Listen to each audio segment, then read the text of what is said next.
if you want to fix the automatic brightness increase, here's a step-by-step guide on how to do that.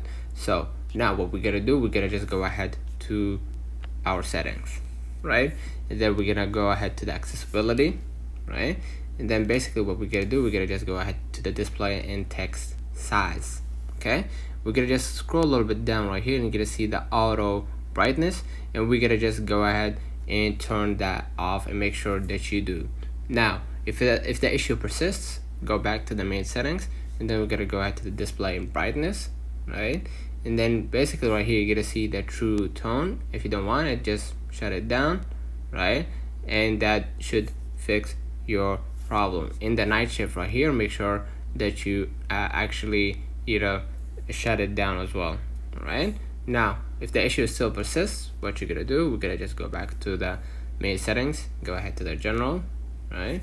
And then what we're gonna do, scroll a little bit down, we're gonna shut down iPhone, and then basically restart or reopen the iPhone, and then that should fix your problem. If it didn't, what you're gonna do, you're gonna just go ahead to the software update and make sure that your iOS is fully updated to the latest version. So that's another comments. If this video helped you, don't forget to like and subscribe, turn on the notification bell to receive every video we upload. Thank you for watching. We will definitely see you in the next one.